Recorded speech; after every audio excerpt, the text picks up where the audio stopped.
Hello everyone, welcome to another video. അങ്ങനെ നമ്മൾ നമ്മുടെ യാത്രയുടെ മൂന്നാമത്തെ ദിവസത്തിലേക്ക് കടന്നിരിക്കുകയാണ്. അപ്പോൾ ഇതാണ് നമ്മൾ ഇന്നലെ സ്റ്റേ ചെയ്ത എയർബിഎൻബി. ഒരു വലിയ ഏരിയക്കകത്തുള്ളൊരു പ്രോപ്പർട്ടിയാണ് ഇത്. എയർബിഎൻബിക്ക് വേണ്ടി മാത്രം ഡിസൈൻ ചെയ്തതാണ്. ഇതിൽ ഒന്നിലധികം റൂമുകളൊക്കെ ഉണ്ടായിരുന്നു. കഴിഞ്ഞ തവണ നമ്മൾ താമസിച്ചത് ഒരു വ്യക്തിയുടെ വീട്ടിലെ ഒരു റൂമിലായിരുന്നു. പക്ഷേ ഇത് വ്യത്യസ്തമാണ്. എങ്കിലും വളരെ നല്ല സ്റ്റേ ആയിരുന്നു. കൂടാതെ കാം ആൻഡ് ക്വയറ്റ് ആയിട്ട് പ്ലേസ് ആയിരുന്നു. എല്ലാ സൗകര്യങ്ങളും ഉണ്ടായിരുന്നു.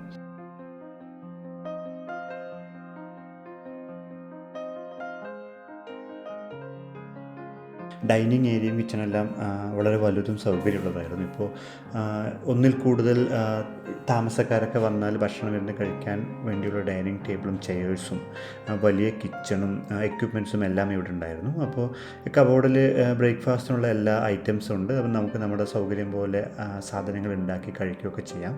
അങ്ങനെ വളരെ നല്ലൊരു സ്റ്റേ ആയിരുന്നു. അപ്പോൾ നമ്മൾ രാവിലെ എണീറ്റ് ഇവിടെ നിന്ന് തന്നെ കാപ്പിയും ബ്രേക്ക്ഫാസ്റ്റൊക്കെ ഉണ്ടാക്കി കഴിച്ചിട്ടാണ് നമ്മൾ ഇന്ന് ഇവിടെ നിന്ന് ഇറങ്ങുന്നത്. ഇതായിരുന്നു നമുക്ക് കിട്ടിയ റൂം. വളരെ നല്ല റൂമായിരുന്നു. ഒരു എക്സ്ട്രാ ബെഡൊക്കെ സൈഡിലുണ്ടായിരുന്നു. നാട്ടിലൊക്കെ എയർബിഎൻബിയിൽ ഒരു എക്സ്ട്രാ ബെഡ് കിട്ടണമെങ്കിൽ എക്സ്ട്രാ പൈസ കൊടുക്കണം. ഇത് എന്താ സംഭവം എന്നറിയില്ല, പക്ഷേ നമുക്കത് ഉപയോഗമൊന്നും വന്നില്ല. ബട്ട് സ്റ്റിൽ ഇന്നലെ താമസിച്ചതിനേക്കാൾ വലിയ റൂമായിരുന്നു. നല്ല ബെഡായിരുന്നു. ഒരുപാട് സ്റ്റോറേജ് സ്പേസ് ഉണ്ടായിരുന്നു. ചെറിയൊരു പ്രശ്നം, ഷവർ റൂമിൽ ഷവർ ഹെഡ് നമ്മൾ ഉദ്ദേശിച്ച സ്ഥലത്തേക്ക് നിൽക്കില്ലായിരുന്നു. അത് ബ്രോക്കൺ ആയിരുന്നു. കൂടാതെ നല്ല തിളച്ച വെള്ളം വന്നിട്ട് ചെറുതായിട്ട് പുറം പൊള്ളിയോ എന്നൊരു സംശയം കൂടെ ഉണ്ടായിരുന്നു. നമുക്ക് ചൂട് കൺട്രോൾ ചെയ്യാൻ പറ്റുന്നുണ്ടായിരുന്നില്ല. അതല്ലാതെ വേറെ പ്രശ്നമൊന്നുമില്ല. പുറത്തേക്ക് നല്ല വ്യൂ ഒക്കെ ഉണ്ടായിരുന്നു ബാത്റൂമിനകത്തുനിന്ന്. അങ്ങനെ നമ്മൾ ബ്രേക്ക്ഫാസ്റ്റൊക്കെ കഴിഞ്ഞ് പെട്ടിയെല്ലാം പാക്ക് ചെയ്ത് ഇറങ്ങാൻ റെഡിയായി പുറത്ത് വന്നു. അപ്പോൾ നല്ല ഏരിയ ആയതുകൊണ്ട് നമ്മൾ ജസ്റ്റ് അവിടേക്ക് ഒന്ന് കറങ്ങി കാഴ്ചയെ കണ്ട ശേഷമാണ് അവിടെ നിന്ന് വന്നത്.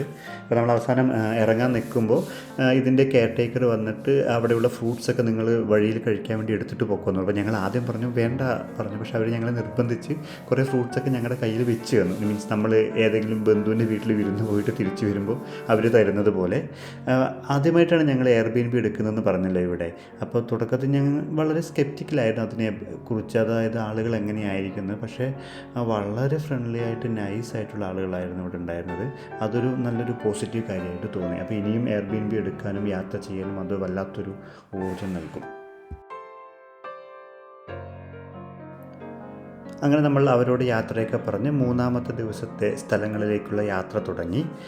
ബ്രേക്ക്ഫാസ്റ്റ് ഓൾറെഡി ഇവിടുന്ന് കിട്ടിയതുകൊണ്ട് നമുക്ക് കഴിഞ്ഞ ദിവസത്തെ പോലെ സൂപ്പർ മാർക്കറ്റ് അന്വേഷിച്ച് പോകേണ്ട കാര്യമില്ല. ഇനി ലഞ്ചിൻ്റെ സമയത്ത് മാത്രം നോക്കിയാൽ മതി. അപ്പോൾ നമ്മളങ്ങനെ മെയിൻ റോഡിലേക്ക് ഇറങ്ങി.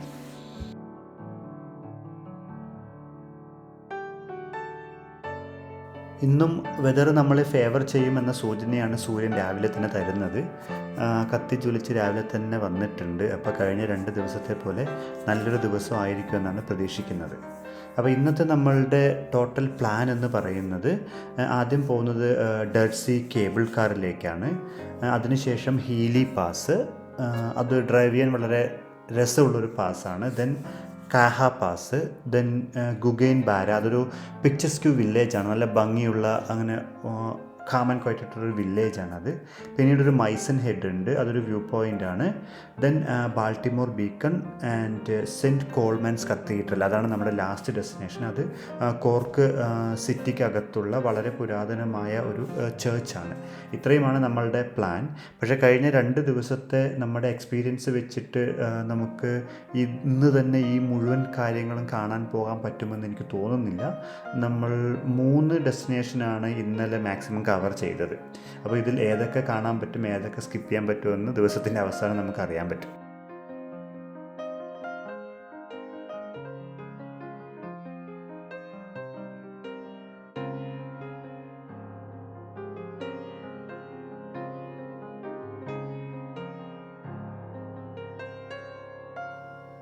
താമസ സ്ഥലത്ത് നിന്ന് ഇറങ്ങി കുറച്ച് ദൂരം ഓടിച്ചപ്പോൾ തന്നെ വളരെ ഭംഗിയുള്ളൊരു സ്ഥലം കണ്ടു. അപ്പോൾ ഞങ്ങൾ കാറ് സൈഡിൽ നിർത്തിയിട്ട് ഒന്ന് ഡ്രോൺ ഷോട്ടൊക്കെ എടുക്കാമെന്ന് പറഞ്ഞിട്ട് നിൽക്കുമായിരുന്നു. അപ്പോൾ എടുത്തുകൊണ്ടിരിക്കുകയായിരുന്നു. അപ്പോഴാണ് ഞങ്ങൾ കാർ നിർത്തിയതിൻ്റെ അടുത്ത് വേറൊരു ആൾ കൊണ്ടുവന്ന് കാറ് നിർത്തിയിട്ട് എന്താണ് ഇവിടെയെന്ന് ചോദിച്ചു. വളരെ പ്രായമായ ഒരാളായിരുന്നു പുള്ളി. ഞങ്ങൾ വീഡിയോ എടുക്കാൻ വേണ്ടി നിർത്തിയാണ്. അപ്പോൾ നിങ്ങൾ എവിടെ നിന്നാണ്, എന്താണ് കാര്യങ്ങൾ എന്നൊക്കെ ചോദിച്ചു. അപ്പോൾ ഞങ്ങൾ ആദ്യം വിചാരിച്ചു ഞങ്ങളിവിടെ വണ്ടി നിർത്തിയത് പുള്ളിക്ക് ഇഷ്ടപ്പെടാഞ്ഞിട്ടാണോ എന്നാൽ നമ്മൾ പറഞ്ഞു ഞങ്ങൾ ഇന്ത്യയിൽ നിന്നാണ്, ഇവിടെ അയർലൻഡിൽ ഞങ്ങൾ താമസിക്കുകയാണ്, ഇവിടെയാണ് ജോലി ചെയ്യുന്നത് പറഞ്ഞു. അപ്പോൾ എന്നിട്ട് വീഡിയോ ഒക്കെ എടുത്തു. അപ്പോൾ എടുത്തു പറഞ്ഞു എന്നാൽ ഒരു കാര്യം ചെയ്യും, ഞാൻ ഇറങ്ങി താഴെ നിൽക്കാം, എൻ്റെയും കൂടെ ഒരു വീഡിയോ എടുക്കുമെന്ന് പറഞ്ഞു. അങ്ങനെ വന്നൊരു നല്ല അപ്പൂപ്പനായിരുന്നു ഇത്. പുള്ളി വളരെ ഫ്രണ്ട്ലിയാണ്. ഞങ്ങൾ ആദ്യം ഒന്ന് പേടിച്ചു, പക്ഷേ വളരെ നൈസായിട്ടുള്ളൊരു ആരായിരുന്നു. എല്ലാം കഴിഞ്ഞിട്ട് പോകുമ്പോൾ പുള്ളി വേറൊരു കാര്യം കൂടെ പറഞ്ഞു, ഈ കാണുന്ന സ്ഥലമൊക്കെ പുള്ളിയുടെയാണെന്നാണ് പറഞ്ഞത്. അപ്പോൾ റിച്ച് അപ്പൂപ്പനായിരുന്നു. പുള്ളി ഒരു കർഷകനാണ്, നിങ്ങൾക്ക് വേഷം കണ്ടാൽ മനസ്സിലാവും. So good.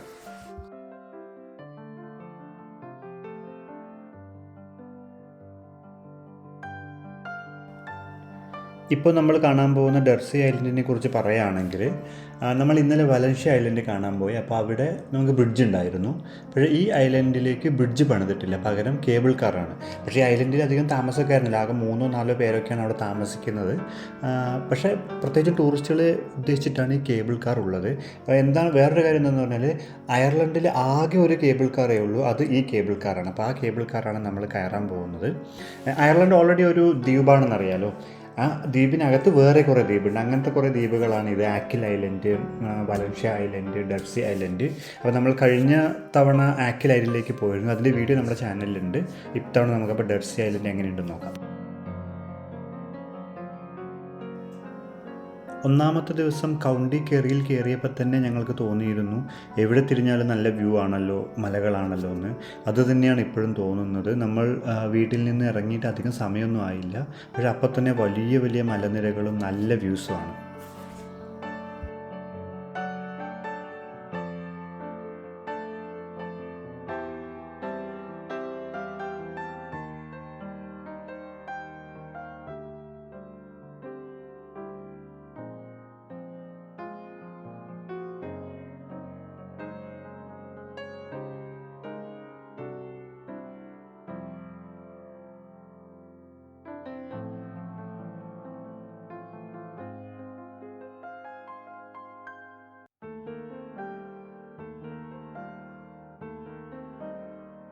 അകലെ ആ പച്ച പിടിച്ച് കാണുന്നത് മൊത്തം പൈൻമരക്കാടുകളാണ്. നമ്മുടെ നാട്ടിൽ തെങ്ങ് നമുക്ക് എങ്ങനെയാണ്, അതുപോലെയാണ് ഇവർക്ക് പൈൻ. നമ്മൾ തെങ്ങിന് കൽപ്പവൃക്ഷം എന്നാണല്ലോ പറയുക, നമ്മളെല്ലാ ഭാഗങ്ങളും ഉപയോഗിക്കുമെന്നൊക്കെ പറഞ്ഞിട്ട്. അതുപോലെ പൈൻമരം വളരെ ഇമ്പോർട്ടൻ്റ് ആണ്. എനിക്ക് തോന്നുന്നു ആകെ മൊത്തം യൂറോപ്പിൽ അങ്ങനെ ആയിരിക്കും. കാരണം ഇവിടെ തണുപ്പ് രാജ്യമായതുകൊണ്ട് എല്ലായ്പ്പോഴും വീട് നിർമ്മാണത്തിന് ഒരുപാട് മരം ഉപയോഗിക്കും. ഫ്ലോറിങ്ങിനാണെങ്കിലും ഈവൻ ചുമര് വരെ അതിനെല്ലാം ഇവർ പൈൻ മരങ്ങളാണ് ഉപയോഗിക്കുക. അപ്പോൾ ഇത് സത്യം പറഞ്ഞാൽ വലിയൊരു കൃഷിയാണ് ഇവിടെ. ഇവർ നമ്മൾ റബ്ബർ ചെറുതായിട്ട് നട്ടുപിടിപ്പിക്കുന്ന ഇവർ പൈൻ മരം ചെറുതായി നടും, പിന്നെ അത് വളർച്ചയെത്തുമ്പോൾ വെട്ടി മാറ്റിയിട്ട് വീണ്ടും പുതിയത് നടും. അങ്ങനെ ഒരു വലിയ കൃഷിയാണ്. കൂടാതെ കറക്റ്റ് വലിപ്പമെത്തിയ പൈൻ മരം വെട്ടിയെടുത്ത് ക്രിസ്മസ് ട്രീ ഉണ്ടാക്കാനൊക്കെ ഇവർ ഉപയോഗിക്കും. അപ്പോൾ പൈനിന് വളരെ ഇമ്പോർട്ടൻറ്റ് റോളുണ്ട് ഈ യൂറോപ്യൻ കമ്മ്യൂണിറ്റിയിൽ. പൈൻമര കാടുകൾ കാണാനും അതിനകത്തൂടെ നടക്കാനും ഭയങ്കര രസമാണ്. അങ്ങനെ നമ്മൾ മെയിൻ റോഡിൽ നിന്ന് ഇറങ്ങി ഐലൻഡിലേക്കുള്ള റോഡിലേക്ക് എത്തിയിട്ടുണ്ട്. നമുക്ക് കടലൊക്കെ കാണാൻ തുടങ്ങിയിട്ടുണ്ട്. വിത്തിൻ 2-3 കിലോമീറ്റർ നമ്മൾ നമ്മുടെ ഡെസ്റ്റിനേഷനിലെത്തും.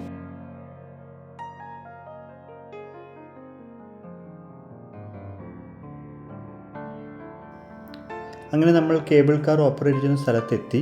നല്ല ഡേ ആണ്, പക്ഷേ അധികം തിരക്കൊന്നും ഇവിടെ കാണാനില്ല. നമുക്ക് അപ്പുറത്ത് കാണുന്ന അതാണ് ഡെർസി ഐലൻഡ്, അങ്ങോട്ടേക്കാണ് കേബിൾ കാർ പോവുക. അപ്പോൾ ഈ കരയിൽ ഒരു വലിയ ടവറുണ്ട്, ആ കരയിൽ മറ്റൊരു ടവറുണ്ട്, അതിനിടയിൽ കൂടിയാണ് കാർ സഞ്ചരിക്കുന്നത്. ഇതാണ് കേബിൾ കാർ സ്റ്റാർട്ട് ചെയ്യുന്ന ബിൽഡിങ്ങും അതിൻ്റെ ടിക്കറ്റ് തരുന്ന ആളിരിക്കുന്ന എല്ലാ സെറ്റപ്പും ഇതിനകത്താണുള്ളത്. അപ്പം ഒരാൾക്ക് 10 യൂറോ ആണ് ഫീസ്. അപ്പോൾ നമ്മൾ ടിക്കറ്റൊക്കെ എടുത്തു, ഇനിയിപ്പോൾ കാറിൽ കയറാൻ നിൽക്കുകയാണ്. ഇപ്പോൾ നമ്മൾ കേബിൾ കാറിൻ്റെ കമ്പാർട്ട്മെൻറ്റിനകത്താണുള്ളത്. നമ്മൾ പകുതി ദൂരം സഞ്ചരിച്ച് കഴിഞ്ഞു, ആദ്യത്തെ ടവറിനടുത്തേക്ക് എത്താൻ പോവുകയാണ്. വളരെ സ്ലോ ആയിട്ടാണ് ഈ കാറ് പോകുന്നത്. രസകരമായി തോന്നിയ കാര്യം, സാധാരണ കേബിൾ കാറ് ടവറിൽ തൂക്കിയിട്ട കമ്പിൽ തൂങ്ങിക്കിടക്കുമ്പോൾ ഇത് തൂങ്ങിക്കിടക്കുക തന്നെയാണ്, പക്ഷേ ടവറിൻ്റെ ഉള്ളിൽ ഈ കമ്പാർട്ട്മെൻറ്റിന് കടന്നു പോകാൻ പാകത്തിലൊരു ഗ്യാപ്പ് ഉണ്ട്. അങ്ങനെയാണ് ഡിസൈൻ ചെയ്തിരിക്കുന്നത്. ടവറിനകത്ത് കൂടിയാണ് ഈ കാറ് കടന്നു പോകുന്നത് എന്നുള്ളതാണ്. അപ്പോൾ നമ്മൾ ആദ്യത്തെ ടവർ കടന്ന് കടലിൻ്റെ നടുവിലേക്ക് പോവുകയാണ്. ഞങ്ങൾ 2 പേര് മാത്രമേ ഉള്ളൂ കമ്പാർട്ട്മെൻറ്റിൽ, ആകെ ഒരു കമ്പാർട്ട്മെൻറ്റ് തന്നെ ഉള്ളൂ. സാധാരണ നമ്മൾ പലപ്പോഴും കേബിൾ കാർ കണ്ടിരിക്കുന്നത് കണ്ടിന്യൂസ് ആയിട്ട് കുറേ കേബിൾ കാർസ് ഓടിക്കൊണ്ടേയിരിക്കുമല്ലോ, അങ്ങനെയൊക്കെയാണ് പ്രതീക്ഷിച്ചാണ് ഇങ്ങോട്ട് വന്നത്. പക്ഷേ ഇവിടെ ഒരൊറ്റ കേബിൾ കാറേ ഉള്ളൂ. അപ്പോൾ അത് ഫുള്ളായി ആൾ കയറി അങ്ങോട്ട് പോയാൽ ആ കാർ തിരിച്ച് വന്നിട്ട് അടുത്തവർക്ക് പോകാൻ പറ്റുള്ളൂ. അതാണ് ഇവിടുത്തെ സെറ്റപ്പ്. വളരെ കുഞ്ഞ് സെറ്റപ്പാണ്. അപ്പോൾ ഞങ്ങൾ വന്നപ്പോൾ ഇവിടെ വേറെ ആരുമില്ല, ഞങ്ങൾ മാത്രമേ ഉള്ളൂ. അപ്പോൾ ഞങ്ങൾ രണ്ടുപേരും മാത്രം കയറിയിട്ട് പോയിക്കൊണ്ടിരിക്കുകയാണ്. അങ്ങനെ നമ്മൾ ഒന്നാമത്തെ ടവറിനുള്ളിലൂടെ കയറി കടലിന് നടുവിലേക്ക് എത്തി. ഇനി രണ്ടാമത്തെ ടവറൂടെ കഴിഞ്ഞാൽ നമ്മൾ ഐലൻഡിലേക്ക് എത്തും.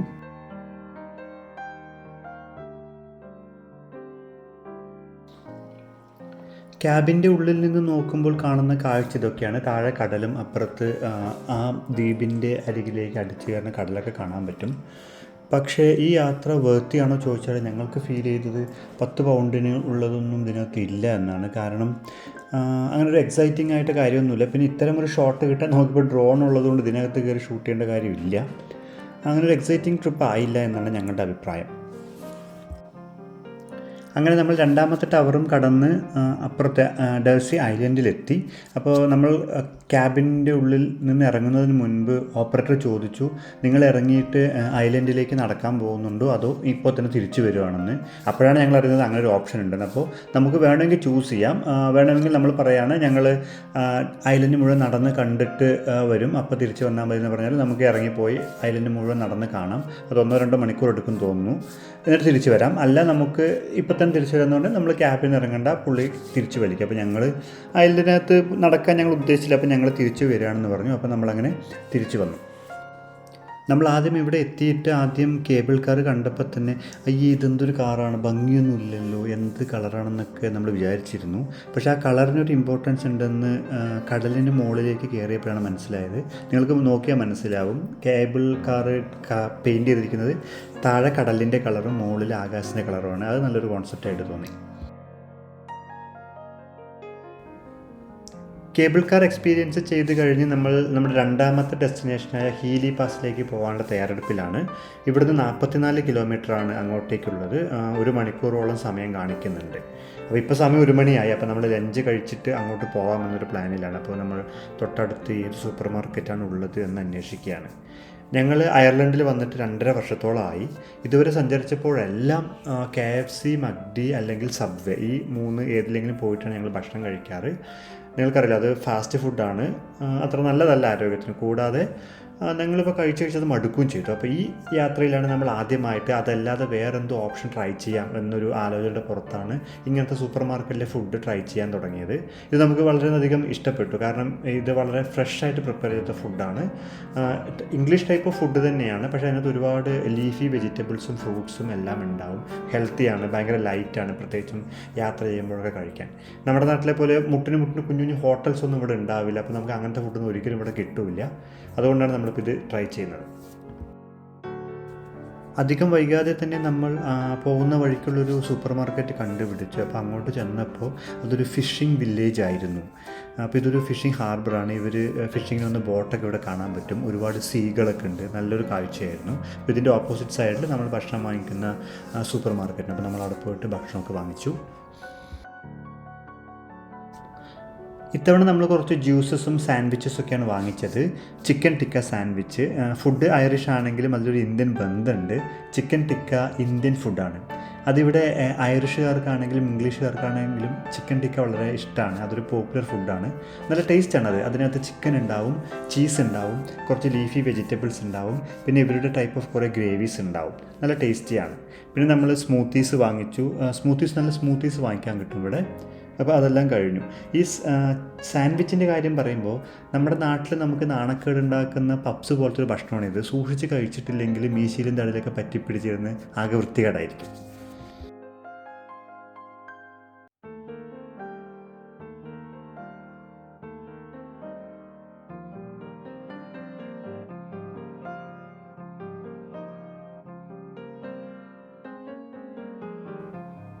നാൽപ്പത്തിനാല് കിലോമീറ്ററിൽ കൂടുതൽ സഞ്ചരിച്ച് നമ്മൾ അവസാനം നമ്മുടെ രണ്ടാമത്തെ ഡെസ്റ്റിനേഷനായ ഹീലി പാസിലേക്ക് എത്തി. വളരെ മനോഹരമായ സ്ഥലമാണ്. ഇത് ടോട്ടലി ഡിഫറൻ്റാണ് നമ്മൾ കഴിഞ്ഞ ദിവസങ്ങളിൽ കണ്ട സ്ഥലങ്ങളിൽ നിന്ന്.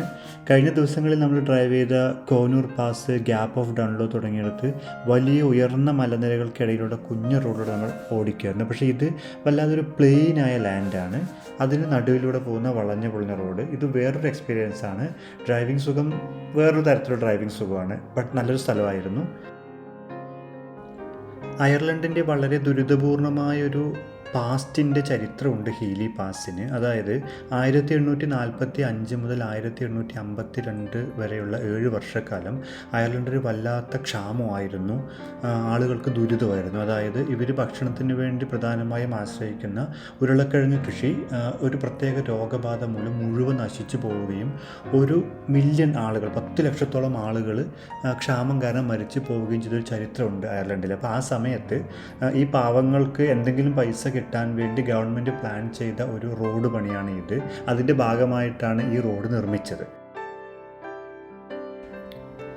1847 ഈ റോഡ് പണി പൂർത്തിയാകുമ്പോൾ ഇതിൻ്റെ പേര് ഹീലി പാസ് എന്നല്ലായിരുന്നു.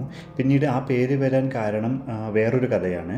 അതായത് 1930കളിൽ ഈ റോഡ് ഒന്നുകൂടെ നവീകരിക്കപ്പെട്ടു. അത് ചെയ്തത് അന്നത്തെ ഐറിഷ് ഫ്രീ സ്റ്റേറ്റിൻ്റെ ഫസ്റ്റ് ഗവർണറായിരുന്ന തിമോത്തി മൈക്കൽ ഹീലി ആയിരുന്നു. ഈ നവീകരണത്തിന് കുറച്ച് കാലങ്ങൾ കഴിഞ്ഞ ശേഷം പുള്ളി മരണപ്പെട്ടു. അപ്പോൾ പുള്ളിയോടുള്ള നന്ദി സൂചകമായിട്ടും സ്മരണയ്ക്കും വേണ്ടിയാണ് പിന്നീട് ഈ റോഡ് ഹീലി പാസ് എന്ന് നാമകരണം ചെയ്യപ്പെട്ടത്.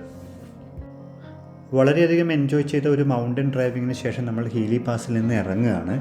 രാവിലെ പറഞ്ഞതുപോലെ ഇന്ന് മുഴുവൻ സ്ഥലങ്ങളിലും പോകാൻ പറ്റുമെന്ന് തോന്നുന്നില്ല. നമ്മൾ ഇവിടെ നിന്ന് ഇറങ്ങുമ്പോൾ തന്നെ 3 മണി ആയിട്ടുണ്ട്. ഇനി നമുക്ക് 4 ഡെസ്റ്റിനേഷൻ കവർ ചെയ്യാനുണ്ട്. എന്തായാലും സാധിക്കില്ല. അപ്പം നമ്മൾ പ്ലാൻ ചെയ്യുന്നത് Caha pass, Mizen head, Baltimore beacon, ഈ 3 സ്കിപ്പ് ചെയ്തിട്ട് ഗുഗൈൻ ബാര എന്നുള്ള പിച്ചസ്ക്യൂ വില്ലേജിലേക്ക് പോകാനാണ് പ്ലാൻ ചെയ്യുന്നത്. അവിടേക്ക് തന്നെ ഇവിടെ നിന്ന് 56 കിലോമീറ്റർ കാണിക്കുന്നുണ്ട്. 1 മണിക്കൂറിനടുത്ത് ഡ്രൈവ് ഉണ്ട്.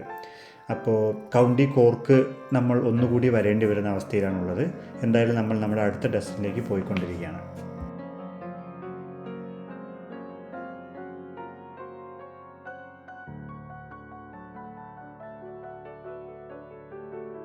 ഇപ്പോൾ നമ്മൾ ഈ കാണാൻ പോകുന്ന സ്ഥലം കൗണ്ടി കോർക്കിൻ്റെ തന്നെ വളരെ ഇൻറ്റീരിയറിലുള്ള റിമോട്ടായിട്ടുള്ളൊരു വില്ലേജാണ്. അങ്ങോട്ട് പോകുന്ന റോഡ് കണ്ടാൽ തന്നെ അറിയാം, വളരെ ചെറിയ റോഡാണ്. കൂടാതെ ചുറ്റും കാടും മലകളും മാത്രമേ കാണാൻ പറ്റുന്നുള്ളൂ.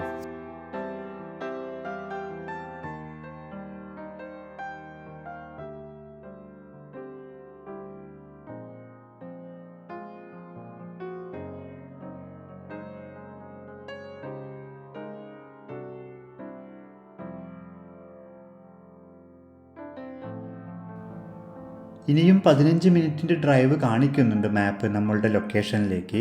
അപ്പോൾ തന്നെ സൂര്യൻ അസ്തമിക്കാനുള്ള തയ്യാറെടുപ്പൊക്കെ തുടങ്ങി. വെളിച്ചം കുറഞ്ഞിട്ടില്ല, എങ്കിലും സൂര്യൻ്റെ രശ്മികൾ ഗോൾഡൻ കളറായി. ഈ ഇടതുഭാഗത്തുള്ള മരത്തിൽ വെയിലടിക്കുന്നില്ല, അത് കറുപ്പ് കളറിൽ കാണുന്നുണ്ട്. വലതുഭാഗത്ത് നോക്കുക, ഗോൾഡൻ കളറായിരിക്കുകയാണ് മരം.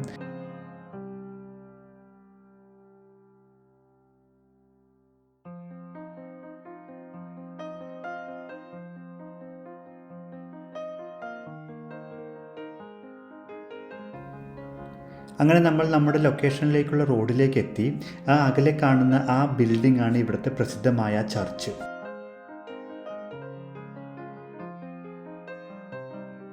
പഴയ റഷ്യൻ നാടോടി കഥകളിലോ അല്ലെങ്കിൽ കുഞ്ഞുങ്ങൾക്കുള്ള കഥാപുസ്തകങ്ങളിലൊക്കെ ഉള്ള കഥകളിൽ പറയുന്നത് പോലെ വലിയൊരു മല, അതിൻ്റെ താഴ്വാരത്തിലൊരു തടാകം, തടാകത്തിന് നടുവിലെ ഒരു ദ്വീപിലാണ് ആ വീടുണ്ടായിരുന്നത് അല്ലെങ്കിൽ ആ ചർച്ച് ഉണ്ടായിരുന്നതൊക്കെ പറയുന്ന പോലെ ഒരു കഥയിൽ നമ്മൾ കാണുന്ന പോലെയുള്ളൊരു സ്ഥലമാണ്. അത്രയും ബ്യൂട്ടിഫുൾ ആയിട്ടൊരു പ്ലേസാണ്. ഇവിടെ വന്ന് നിൽക്കുമ്പോൾ തന്നെ നമുക്കൊരു വല്ലാത്ത അനുഭൂതി തോന്നും. ഈ സറൗണ്ടിങ്സിന് സ്യൂട്ടബിളായിട്ട് തന്നെ ബിൽഡ് ചെയ്തൊരു ചർച്ച്, ഒരു കുഞ്ഞു ചർച്ച്, സാധാരണ ചർച്ചിനെ പോലെ വളരെ ബിഗൊന്നുമല്ല, വളരെ നല്ലൊരു സ്ഥലമായിരുന്നു. നമ്മൾ ഇത് സ്കിപ്പ് ചെയ്യാനാണ് ആദ്യം പ്ലാൻ ചെയ്തത്, എന്നിട്ട് വേറെ സ്ഥലത്ത് പോകാമെന്ന് വിചാരിച്ചു. പക്ഷേ ഇത് സ്കിപ്പ് ചെയ്തിരുന്നെങ്കിൽ വളരെ വലിയ നഷ്ടമാവുമെന്നാണ് ഇവിടെ വന്ന് കണ്ടപ്പോൾ തോന്നിയത്. AD 6-ാം നൂറ്റാണ്ട് മുതൽ ഇങ്ങനെയൊരു ചർച്ച് ഇവിടെ ഉണ്ടെന്നാണ് ചരിത്രം പറയുന്നത്. അതിന് പിന്നെ കുറേ വർഷങ്ങൾക്ക് ശേഷം അതെല്ലാം തകർന്നു പോയ ശേഷം ഇപ്പോൾ കാണുന്ന ഈ ബിൽഡിംഗ് നിർമ്മിക്കപ്പെട്ടത് 1903-ലാണ്. വളരെയധികം സിനിമകളുടെ ലൊക്കേഷൻ കൂടി ആയിരുന്നു ഇവിടം. ഇപ്പോഴും ഷൂട്ടിങ്ങുകളൊക്കെ നടക്കാറുണ്ട് എന്നാണ് പറയുന്നത്. അതുകൂടാതെ അയർലൻഡിലും UK-യിലെയും ആളുകളുടെ ഒരു ഇഷ്ടപ്പെട്ട വിവാഹം നടത്താനുള്ള വേദി കൂടിയാണിത്. അവിടുന്ന് മാത്രമല്ല, ഇതിനെക്കുറിച്ച് അറിയുന്ന ലോകത്തിൻ്റെ പല ഭാഗത്തു നിന്ന് ആളുകളും ഇവിടെ വന്ന് വിവാഹം കഴിക്കാറുണ്ട്. കൂടാതെ ഈ ചർച്ചിൽ വന്ന് വിവാഹം കഴിക്കുന്നത് നല്ലതാണ് എന്നൊരു വിശ്വാസം കൂടി അവർക്കുണ്ട്. ആ പ്രകൃതിയുടെ ഭംഗി ആസ്വദിച്ചുകൊണ്ട് കുറേ നേരം ഞങ്ങൾ ആ ചർച്ചിന് മുന്നിലുള്ള പാർക്ക് ബെഞ്ചിൽ ഇരുന്നു. സൂര്യൻ അസ്തമിച്ചതുകൊണ്ട് തണുപ്പ് കൂടി വരുന്നുണ്ടായിരുന്നു. അവസാനം ഇനിയും തണുപ്പത്ത് ഇരിക്കാൻ പറ്റില്ല എന്ന അവസ്ഥ വന്നപ്പോൾ ഞങ്ങൾ ഓക്കെ നമുക്ക് തിരിച്ചു പോകാമെന്ന് തീരുമാനിച്ചു. നമ്മളങ്ങനെ തിരിച്ച് ഡ്രൈവ് ചെയ്യാണ്. ഇപ്പോൾ സമയം 4:30 കഴിഞ്ഞിട്ടുണ്ട്. സൂര്യൻ അസ്തമിച്ചുകൊണ്ടിരിക്കുകയാണ്. അപ്പോൾ ഇനി നമുക്ക് വേറൊരു ലൊക്കേഷനിലേക്കൊന്നും പോകാൻ പറ്റില്ല. അങ്ങനെ നമ്മൾ 3 ദിവസത്തെ ട്രിപ്പ് അവസാനിപ്പിച്ച് വീട്ടിലേക്കുള്ള ലൊക്കേഷൻ മാപ്പിൽ ആഡ് ചെയ്ത് ഡ്രൈവ് ചെയ്തുകൊണ്ടിരിക്കുകയാണ്.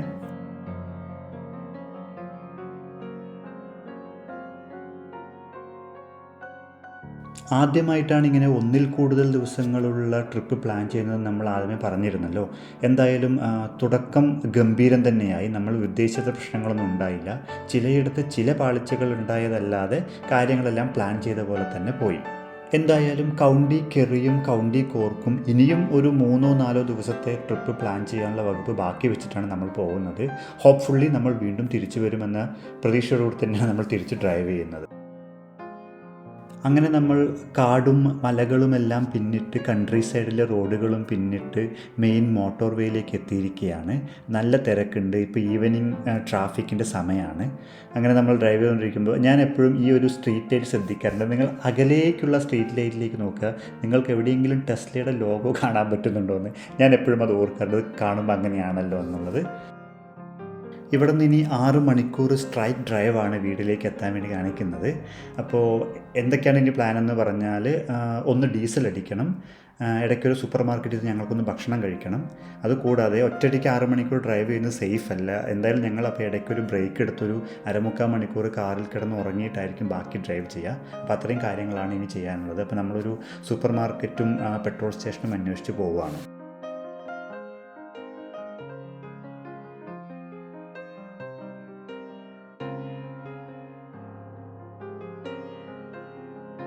ഡീസൽ അടിച്ച് ഭക്ഷണവും കഴിച്ച് ഒരു 1/2 മണിക്കൂർ കാറിൽ കിടന്ന് കണ്ണടച്ച ശേഷം കണ്ണ് തുറന്നപ്പോഴേക്കും ഇരുട്ടായിട്ടുണ്ടായിരുന്നു.